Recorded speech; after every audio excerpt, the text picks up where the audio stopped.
Hi folks, good afternoon everybody. This is Lisa Conley at Childcare Resources, and we're ready for this next facilitator training webinar on using some recycled materials to make toys and activities. I've seen all sorts of creative things happening in play and learn groups that I've visited over the years, and just wanted to have a time where we could all share some of our ideas. So in preparation of this, I did ask for folks to submit some of their ideas and pictures and some feedback about using some recycled materials to make some homemade toys in your play and learn groups. So I'm glad that you're all here to join part, and thank you to the folks that did submit the ideas. We'll be getting a chance this afternoon to take a look at them. So this afternoon, in addition to a drawing for the folks that did submit their ideas, we also have a drawing as a door prize just for the participants that are here today attending the webinar. So you must be present to win this prize. It is not a homemade toy, but it is a stethoscope, much like the one that you see on the screen there, which is kind of a funny story. I was doing our last Kaleidoscope Play and Learn 101 training here in Seattle a few weeks ago, and we have a little doctor's kit, a little toy doctor's kit that we have in our supply of toys that you all get to play with in the afternoon of the first day. And I was just remarking about how fun it would be to have a real stethoscope where children and adults could actually use it to listen to each other's heartbeat or breathing, or just listen to different things and get that sensation of it. So what happens to appear in our office 2 weeks from that time is like a real stethoscope. So I am going to raffle that off this afternoon for the folks that are present at the end of the webinar. So thanks for joining in. So to start our webinar off today, I would like to do a poll here, and let me launch this poll. So using your screen and clicker, whatever you happen to have available to you to participate in the poll, select out of this list of things, what is your favorite recycled material to use for play and making toys?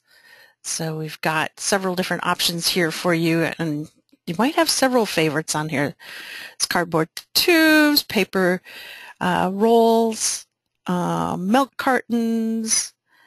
I'm having a hard time seeing it. It's like in the most tiniest print ever. Plastic food tubs and fabric yarn and scraps. So of those materials, which are your favorites? So go ahead and vote now. And we'll take a look at the results in just a moment here.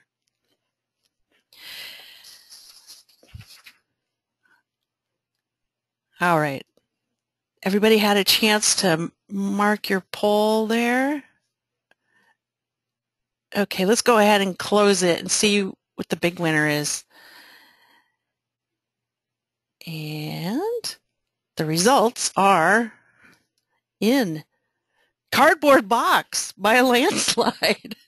And it's true, because I mean, all throughout this presentation we'll be talking about cardboard boxes, and part of it is like this whole idea of recycled materials comes out of that old proverbial joke, is like I went to all this effort to buy my child, my grandchild, my niece or nephew, or my little brother or sister a beautiful toy for their birthday, and they unopen it and they take the toy out of the box, and what do they play with? They play with the box. So that's the premise behind this whole webinar. So thank you all for voting, and congratulations, Cardboard Box. You are the winner.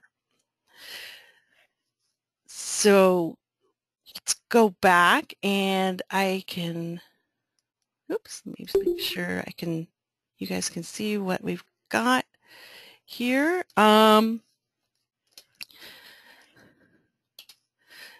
So as a refresher, in thinking about this webinar too is I think when we're thinking about using recycled materials to make toys that we are using in our play and learn groups, we're also reinforcing some of those key messages that we want caregivers to take from their experience at the play and learn group, including that that caregivers have an important role in their child's development. They learn through play, relationships and interaction, and they,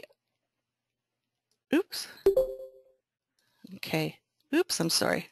I'm going to get rid of that. Okay, I think we're all back to, you can see what's on the screen. So children, and back to the key messages again, sorry. Children don't need expensive toys or equipment to play and learn. And this is the big one that we're talking about in terms of key messages for today's webinar and what we can convey to caregivers when we do that. So, and again, your role in caregiver learning is, among other things, is to provide some practical, easy-to-do ideas for what to do at home to promote learning. And, you know, these are some really practical ideas in terms of showing caregivers that they have some materials at home that they might be just putting in the recycle bin or in the garbage, but that they can use those things for some great toys and interaction and early learning. So I'd like to pose this question to you all. What makes for a good toy for a young child? And if you have access to the keyboard, go ahead and type your answer or ideas into the question box on the GoToWebinar part. And if you don't have access to that, go ahead and just jot some ideas on a piece of paper and think about, for you, what makes for a good toy for a young child?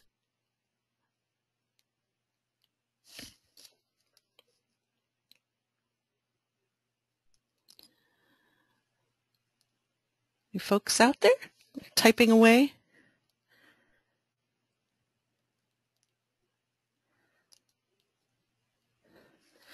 So starting to get some answers in here. From Julie, looks like multiple ways to use it. That's right. That's great. And Masa is saying child can use their imagination with the toy. Great.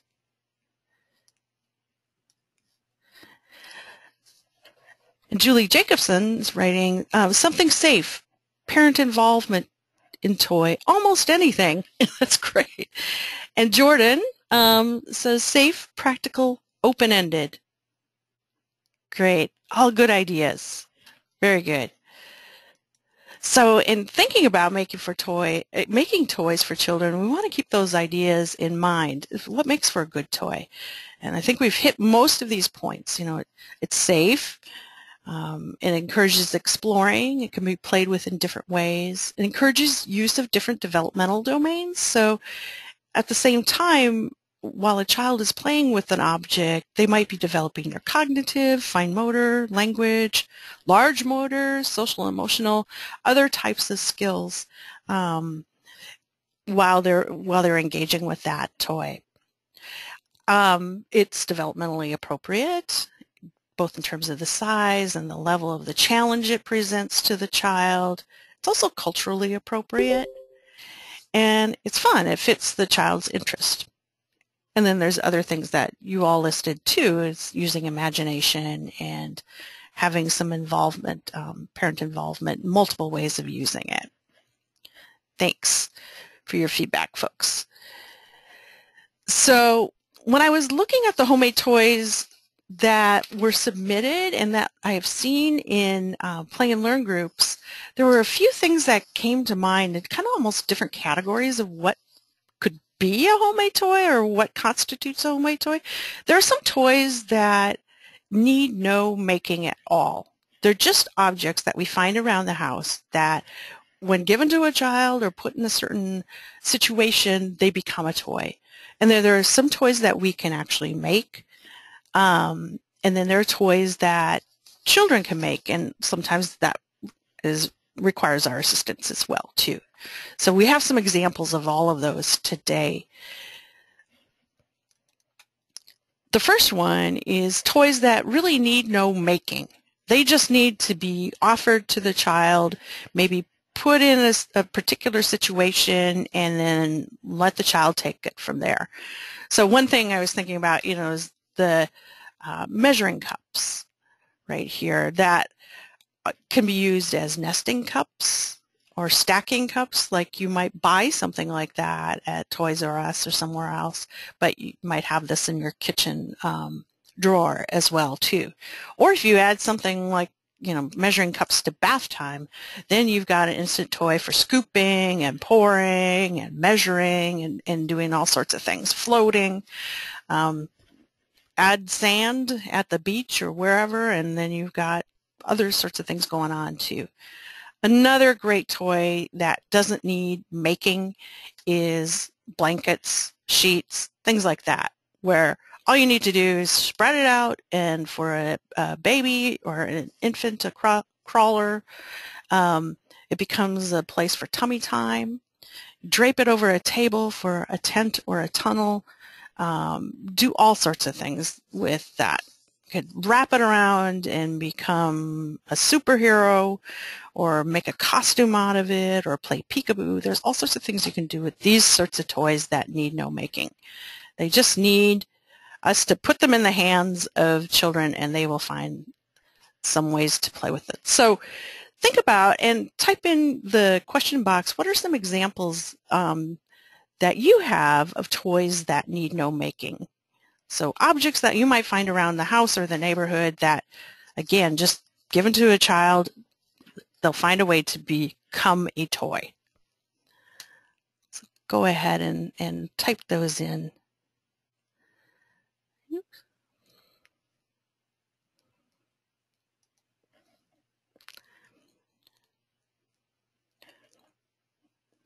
Oh, Sue Jung is saying pillows. Yes, absolutely. Great idea. Pillows are great for crawling on, sitting on, hiding behind.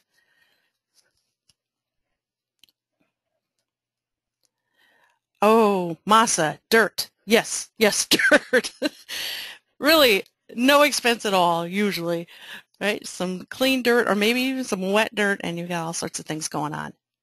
Luke is saying metal bowls, scarves, paper towel rolls. That's right. Metal bowls, again, kind of like the measuring cups, just add water or add sand, add a stick, and they become drums. Scarves become things for peekaboo or dancing, dress up, pretend. Paper towel rolls. Oh, we'll have a bazillion examples of those. Oh, Tupperware. Julie and Jordan both typing in Tupperware. And big wooden spoons. That's right. Again, it's just like giving those things to children. They will figure out a way to play with them. Stack a bunch of Tupperware. Maybe it's nesting the Tupperware together, stacking it, becoming blocks, becoming containers for treasures and collecting things like baskets and things. Big wooden spoons you can use multiple ways. I've seen little babies chewing on them, to banging them on the table, to maybe using them as a puppet or something like that later on. Just add imagination, and they become all sorts of things. Great. Thank you for your examples. So, on to some examples of toys we can make, and again, thank you so much for the folks that submitted their ideas. We're going to highlight those right now. So, some toys that, examples of toys that were sent in. One from Patty Davis at Downey's Partnership for Children in Rocky Mount, North Carolina. And these are just pictures. She wasn't able to get pictures, but from her descriptions, these were what I figured it might look like. So she wrote that during our summer play group, we went fishing for sea creatures. I made a boat from a cardboard box and donated duct tape. Plastic bottle caps were added for decoration. The children sat in chairs and wore life jackets for safety. That's great. I love that. The fishing poles were made from wooden rods, fishing line, duct tape, and magnets. The sea creatures were foam and had large paper clips attached to them. The body of water was a large blue tablecloth. So she made a boat, some fishing rods, and some objects, some sea creatures that could be caught with a magnet, and set it all out on some blue water tablecloth. Both young and old wanted to have a turn fishing. The parents thought it was a very creative and fun activity that they could go home and replicate. During the game, the children could name the sea creatures, count and sort them, and name the colors. Some wanted to avoid the shark at all costs, and others only wanted to catch the shark.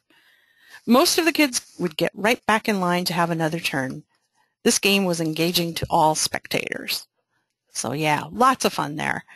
And you could do one or other or both of these pieces, or keep those fishing poles for something for another time, and keep the box. If the box didn't last but one time, that was okay too. So thank you, Patty. So on to more cardboard boxes here. Luke Quinn from Children's Home Society in Auburn, Washington, did a whole homemade recycled day at one of his play and learn groups. And on one of his handouts, which you'll see in a moment, was this lovely picture, which is great. What is it with kids and boxes? Now, if I would have seen that before I put together this webinar, that probably would have been the title of it. So great picture, great graphic. So Luke wrote that he had an entirely homemade recycled day at his play and learn group. In addition to some other homemade toys he's submitted, and we'll get to see those, we brought a lot of empty boxes of a variety of sizes. We opened one big one as a tunnel. I had to tape it to the wall so it did not fall over. But most of it we just left in a pile in the room. We found empty paper boxes like the ones from Staples or Office Max were especially fun. We also had sidewalk chalk for drawing on the boxes. And when asked how did the caregivers and parents respond to the activity, he said they talked about that they play with empty boxes at home with their kids. And how did the children respond to the toy or activity? He said they especially liked the box tunnel. One older brother jumped on top of it, smashing the tunnel with his little brother inside, but no one was hurt or even upset. A 4-year-old made several boxes into a fire truck. This inspired us to cut the bottom out of some boxes to make Flintstone-style car boxes with feet sticking out bottom and hands holding the box up at the waist. And for this play and learn group session, Luke put together this handout, and I condensed it to fit this screen, but it's great. And really, thank you, Luke. This is really helpful, and all about learning with boxes and offering some ideas of what you can do with big boxes, like open to make them into tunnels with little boxes. You can fill them with scarves and fabric from old shirts, medium-sized boxes. You can push them around like a car, train, or a boat. And then he also even included some things about what children learn from playing with those boxes. They talk about creative development, the kind of movement that happens when they do this sort of play, exploration, lots of new words when you talk about your play or sing songs. So great ideas. Any questions or thoughts so far? Go ahead and type those into the question box, and I'll just keep an eye on that. Type them in anytime. So here are some ideas that I pulled off from our Pinterest page, our Kaleidoscope Play and Learn Pinterest page, that have to do with using cardboard boxes and different ways of using them in play and making toys. And here's one example that Luke included in his handout there, was using tissue boxes and pieces of fabric for little children to just sit on the floor and pull those pieces of fabric out. and all sorts of things happening there with fine motor, gross motor, eye-hand coordination, and focus. Here's another example of tissue box play. Don't have to do a lot here. It looks like it's just an empty tissue box with a child playing with some lids, some plastic container lids, just as a dumping and kind of the first sort of shape sorting type of toy. This one I just really loved, and it's you can see this on the Pinterest page too, and it's a tugging box, and all it is a cardboard box with some holes punched in it and then pieces of fabric that have been thread through the holes and knotted on either end. So a little child like this can sit there and pull at those pieces of fabric. And I think this is a great picture of the kind of focus that this sort of toy and activity can capture in some young children. I think about my daughter, and she would have loved something like this. She would have played with this for hours. Also, you can add all sorts of different textures and things. So again, it doesn't have to be expensive. I mean, probably no expense. It's just scraps and a cardboard box and a pair of scissors or a screwdriver or something to make those holes. And you don't have to be Martha Stewart to make it either. That's what I like about it. Here's another example of, using a cardboard box, a big old cardboard box, where, making a playscape for cars and trucks and blocks. And this one is kind of fun because it has the walls still up on it, where for a very small child that might be really fun to be able to sit inside and feel kind of contained and safe, and we've got this little space. For a play and learn group where you have got lots of children, you might not want those walls so that everybody can participate and join in along the sides instead of all being inside the center. And here's one with one of those giant, like appliance type of boxes where this was the food truck. But you could do the takeout window or whatever you want to do, or make a puppet show stage, a theater or other kind of stage with it, a big box like that. And I remember as a child just growing up and knowing where even in our small town, we had a Sears catalog outlet where, you'd order things on the catalog and things would get shipped in, and including big appliances like washers, dryers, refrigerators. And my friends and I would always go check out the alley behind the Sears store to see if we could find a big box and drag it home for whatever we wanted to do. So, this is a fun way that you can do something really simple and set it up like this, give some crayons and markers, and children can decorate it or turn it into whatever they want. And this one too this takes a little bit more work, but using that cardboard box or any other sort of flat pieces of cardboard and creating a new and different kind of block set or construction set, similar to like bristle blocks and those that fit together in different ways. Just a little razor blade and patience and time for this one. So questions, ideas for cardboard boxes? Go ahead and type them in the question box. Things that you've tried that you really got a kick out of either making, or you saw that the children really enjoyed playing with, or you enjoyed playing with too. Things made out of cardboard boxes.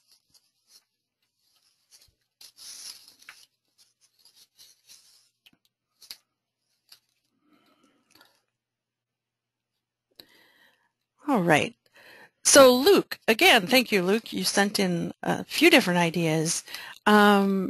He also made some really cool puzzles with cardboard and taking a couple pieces of different kinds of cardboard. And I'll read you his comments and instructions on how to do it. So he took 2 pieces of corrugated cardboard and glued them together, but only around the outside edge.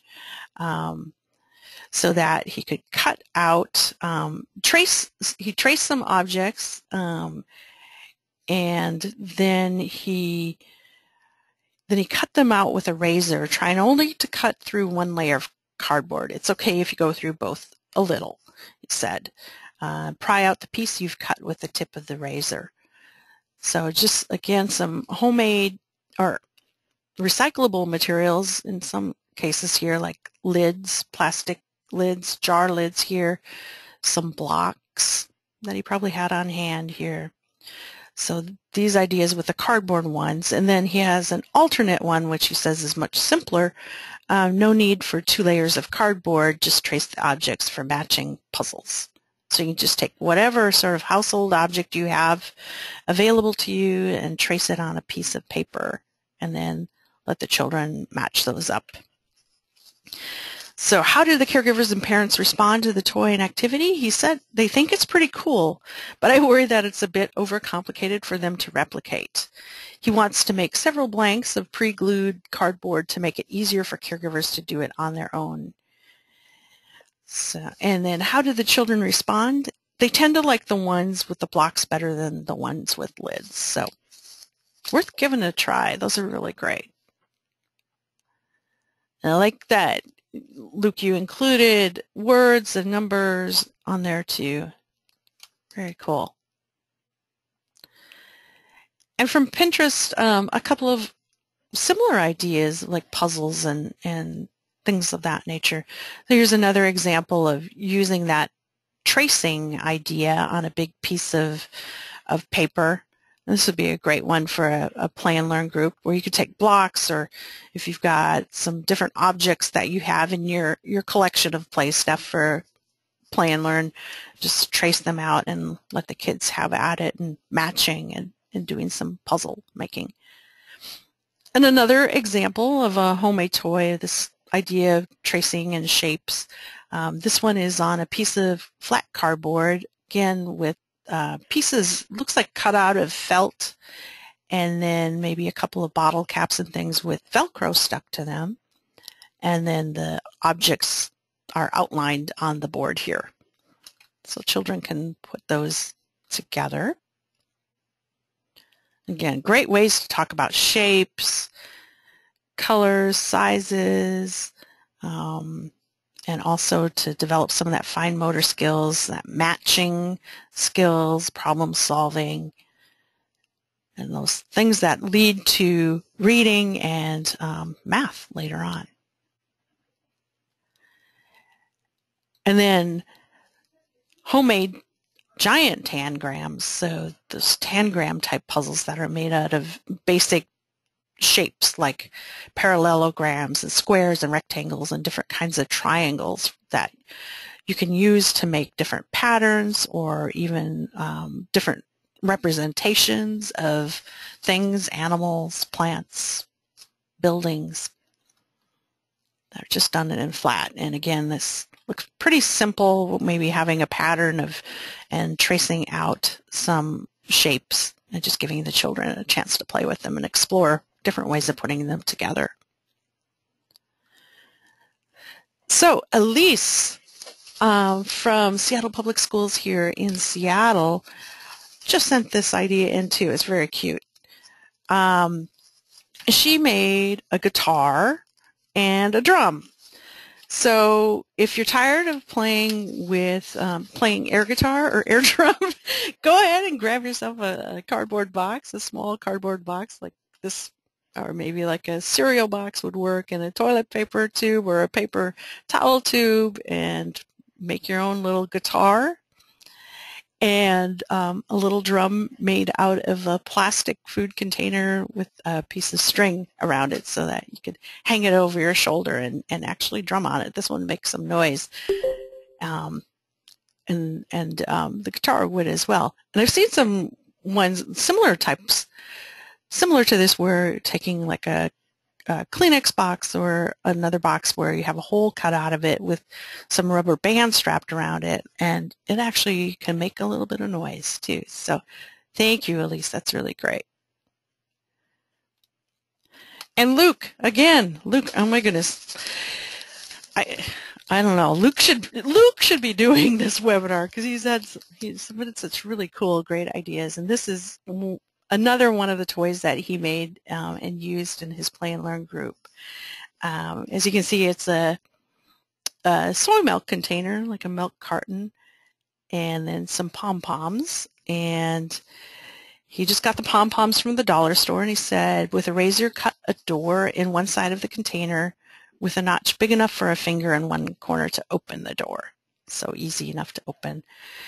And he said some other alternative ways of doing this is cutting a slot in the top as well for lids or other objects.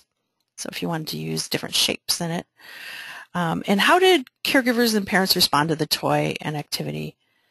He said caregivers thought this one was pretty neat, especially considering their children's reactions. They will sometimes tell us stories about similar dump and fill games they've created at home with household or recycled objects.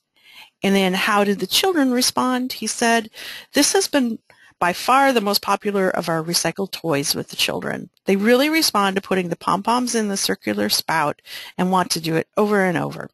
They also come up with new games like pouring the pom-poms out on our heads. So great. Perfect. And great way to go with the flow, too, the way the children want to play with it, too. Makes for lots of fun. Some other ideas for like those sort of dump and fill types of games, too. Again, using like a recycled food container here with some jar lids and a slot put in the top, and see a little one there playing with it. I've seen this idea at a few different Play and Learn groups over the last year here, where it's like a cheese shaker and there's straws here, and this requires a little bit more fine motor skills, but great for that eye-hand coordination and using those very, very small finger muscles and muscle movements that a child will need for holding pencils and things like that. I saw one this spring at a group where I was using actually toothpicks and a container that had a little bit smaller holes than were on this one. So you can even refine it down even more for older children or children that have are a little bit more developed in their fine motor skills. And then again, the same kind of idea, this one using a big yogurt tub with slots cut in the cover and some popsicle sticks. And it looks like they even had colored the holes at the top here so you could do some matching. So put the green sticks in the green hole, the red sticks in the red hole.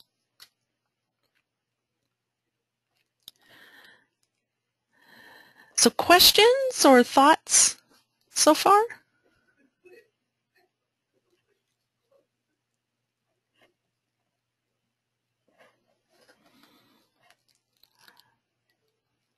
Right. So Maria Quiroga from White Center Community Development Association here near Seattle sent in an idea of a toy that she made with the caregivers and the children at her group using egg cartons. And this is an example of a toy where everybody got involved in making them. And part of the process of the fun was actually making the toy together with the children. And then they had something to play with at the end too.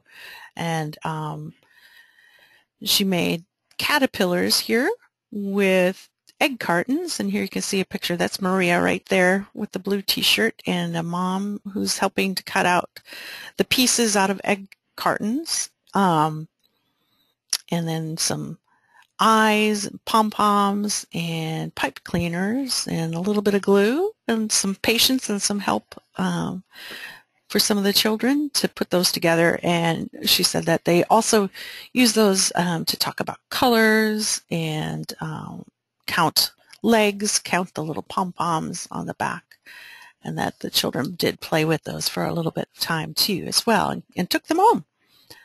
So thank you, Maria. So some other ideas kind of riffing off of that notion of using egg cartons are these that I grabbed from Pinterest as well, our Pinterest page. And this one isn't an egg carton, but you could use one. This is an ice cube maker. But again, a sorting kind of game where you put the different kinds of objects in the right slot. And another kind of sorting game using an egg carton, sort of a nature scavenger hunt. The person put pictures of the objects to find on the cover, the lid of the egg carton, and then the child had the chance to go outside and try to find those objects and put them in the egg carton. You could do this with all sorts of different types of scavenger type hunts. Be a fun activity for everybody.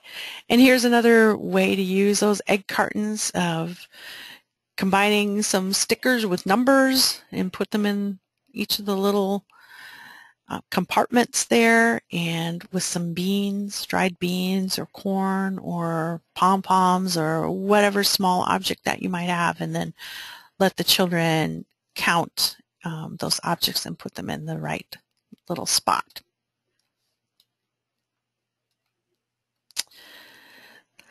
So looking at some ideas that combine different kinds of things, and this is where it gets really fun and creative. And so here you got an example of some play, like you see these in children's museums, but maybe on a huge scale, where it's like a whole wall is covered with PVC tubes or other sorts of tubes, and you put balls and things in it. This one is using those paper tubes and some pom-poms again and some egg cartons, and you can just put those pom-poms in there and let them run the course. And here's like a marble or a ball course too, using similar types of materials.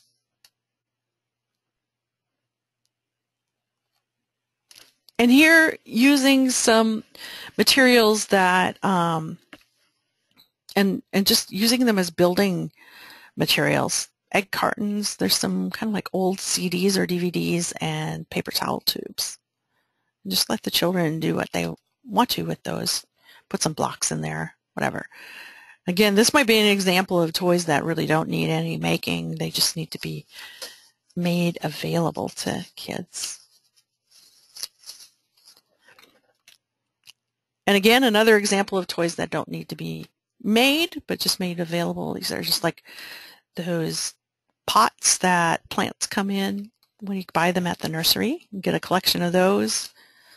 See a little girl with a watering can there. You can make them wet. You could play with them in the dirt. You could clean them up and bring them in the house.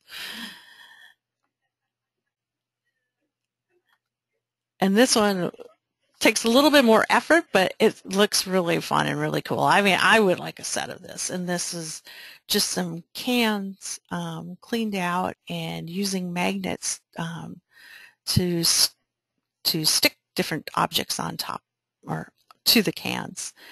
And really, the only thing that would cost you any money to do this is getting some magnets and then the special can opener that opens the cans without leaving a sharp edge. So I think that would be great fun.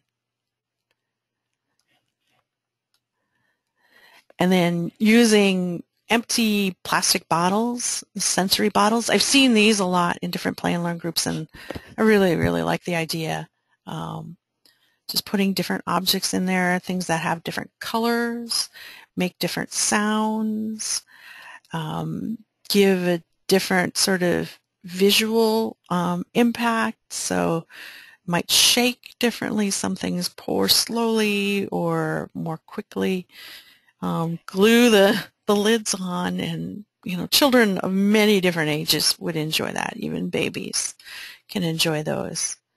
And some other ideas. And there's on the Pinterest page again, you can click on some of the pictures that are are there that, and it'll go to specific instructions on how to make these. So there's, different types of liquids that you can put in these bottles to make for some different effects. So adding cornstarch and water, or oil and water together, or maybe it's shampoo or a baby oil or something else that with color or objects, beads and different things that you can put in there to make for something that kind of catches the eye as well as the imagination, and can prompt some questions. It uses the prompt for questions.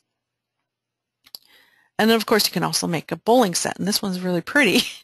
And when I read the instructions, it said all it was is just a little bit of paint and then some water in each of the bottles, and making different colors, and then gluing, all important, gluing the cover, the lid onto the bottle.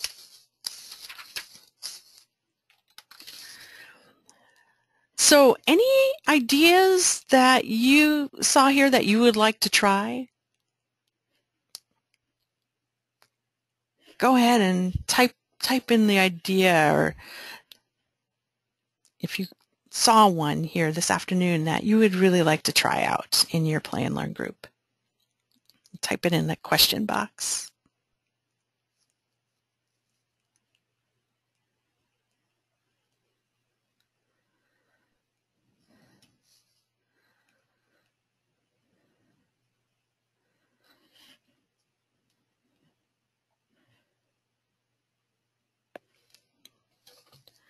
Julie Jacobson says she'd like to try the colored bottles and the sensory bottles. Yeah.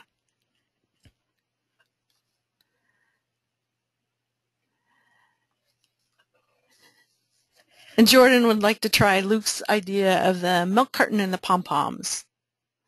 And Luke says the paper towel tubes taped on the wall is a great one.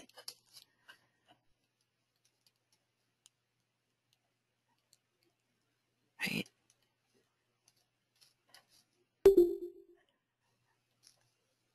I would really like to try that tin can idea too with the blocks. I saw some at one of the Play and Learn groups I visited earlier this year. Didn't use the magnets, but it had those big, I don't know where they had, the number 10 cans, the big ones that you can get at Costco or something, filled with who knows what, vegetables, and then have been cleaned out and wrapped in contact paper too, and they were a lot of fun, and children were just really enjoying being able to build with something that was completely different than the typical block set, and that they were especially big too, so they could make walls and buildings that they could actually sit in. So Julie Mallerman saying butcher paper and tracing objects, great. And also the cloth and yarn pull box, the tissue box with the fabric to pull out of it, and the milk cartons and the pom-poms. Luke, you've got a winner there with the milk cartons and the pom-poms. Great. So going back to the original idea that sometimes you don't need to make the toy, you just need to provide the material. Here is one example that came off our Pinterest page too, is just a box with stuff in it. And it looks like it's almost all recycled materials. Egg carton and yogurt cup and some other plastic, maybe they're little fruit containers and lids. And you can see this is just a person had a blog post that you can read about, and this is her son who she provided these to, and you can see the different ways in which he used it. It's a great study in what children will do. So there he is, putting objects in the tube and letting them fall out, and it's great. Fine motor, and look at that focus, and learning about gravity. He's completely caught up in that activity. And here he is. Oh, well, let's look down here first. He's doing some dumping, filling up a big container and dumping it into a small container. And this one, the one at the bottom left corner, It's really fun if you can see it. There is the family cat is sitting in the box. And I like that one because that would probably be what would happen at our house too.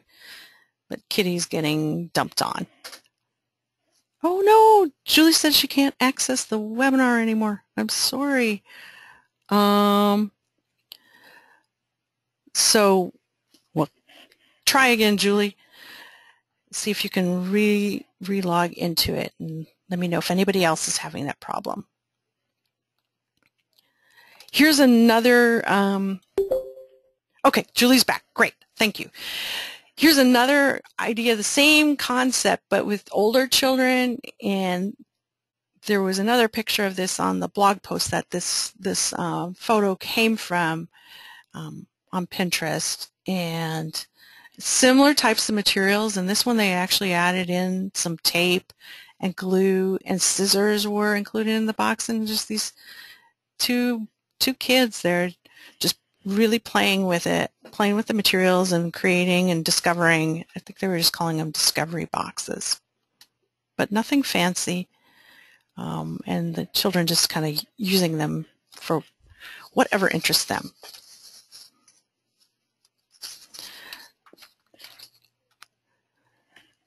So, any questions, ideas, thoughts?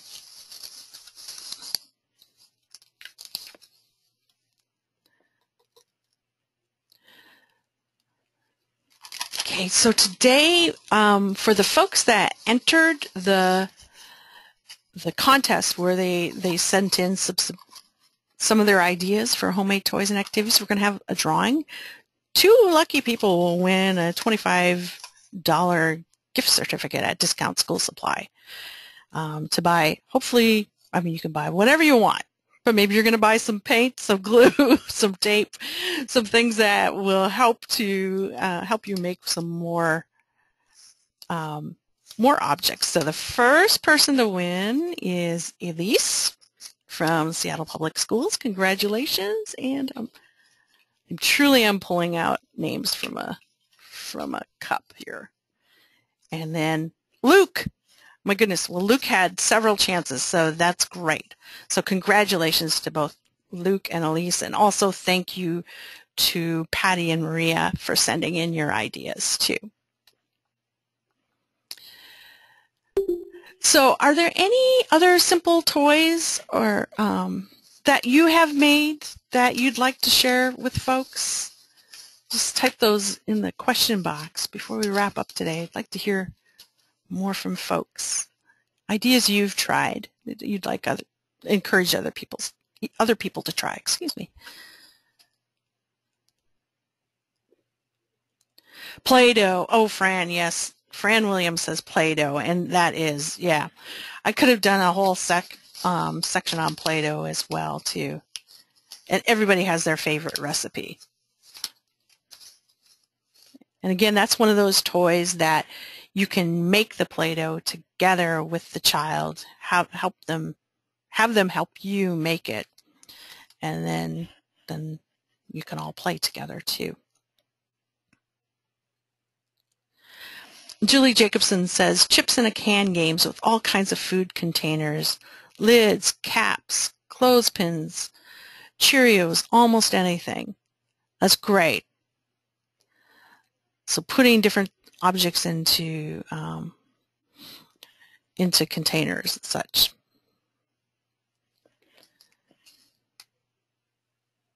Any other ideas?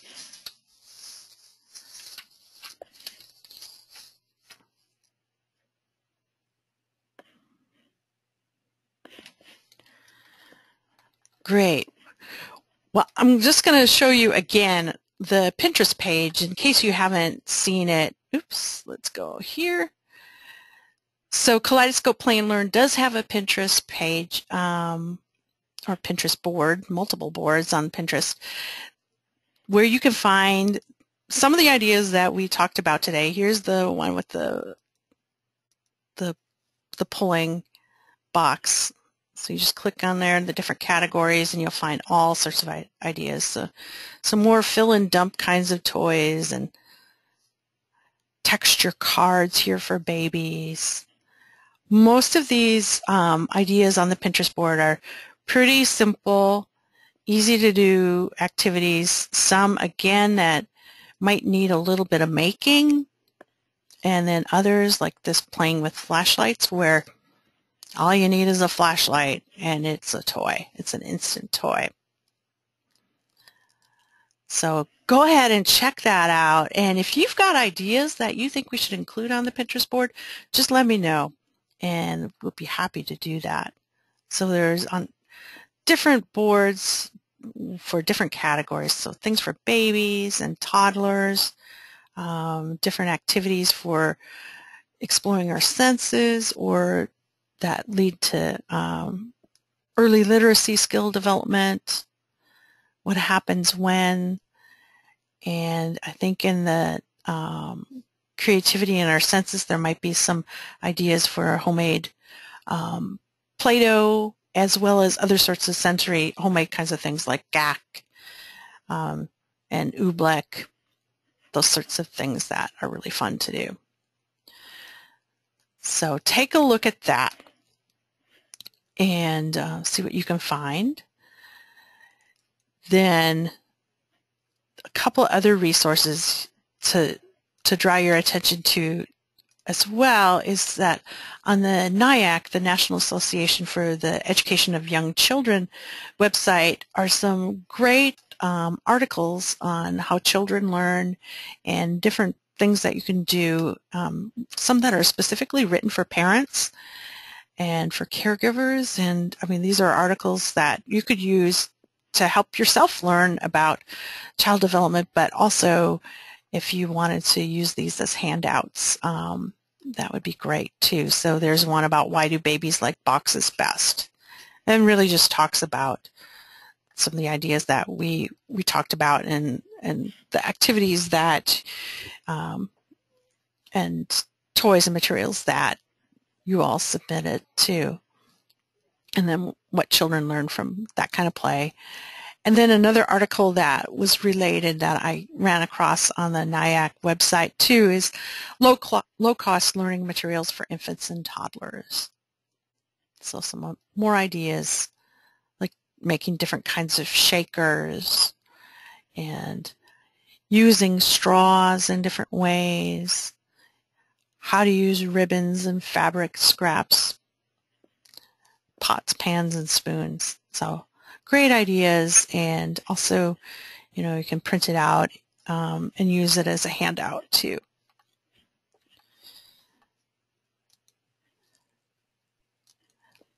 So questions, thoughts, suggestions?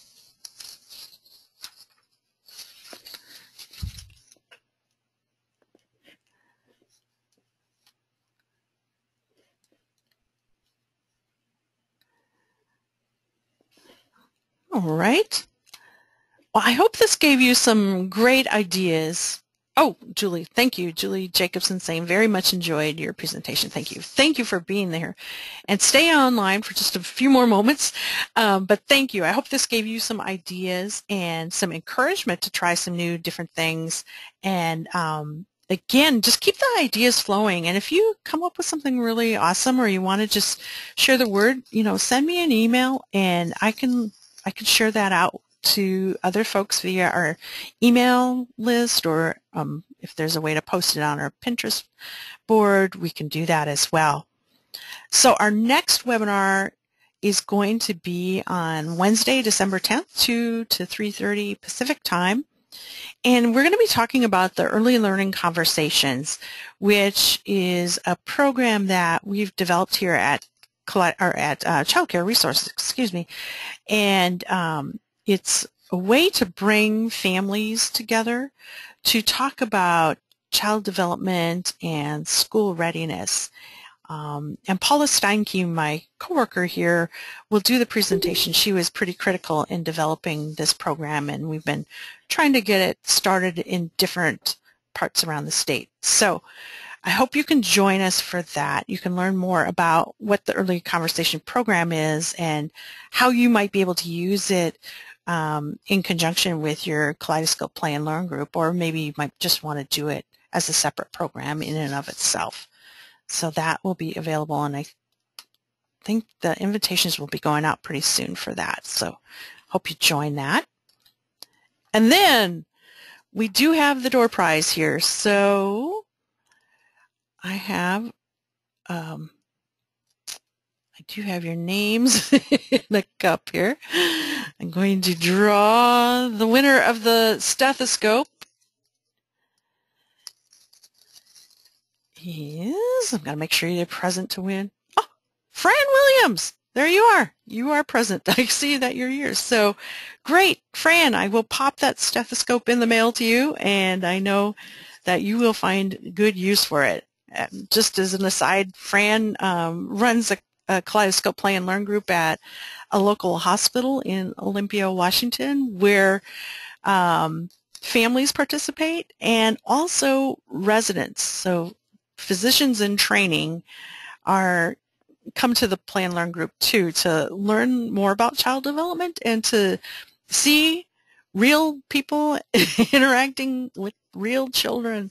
So that's great. So Fran. So again, thank you everybody for your ideas and your kind attention, and for doing the work that you do. I'm so happy to be a part of what you do, and I hope this gives you some new ideas and some new energy for going forward and having some fun in the next couple weeks. So thank you so much, and do be in touch, folks. I'll see you soon. Thanks.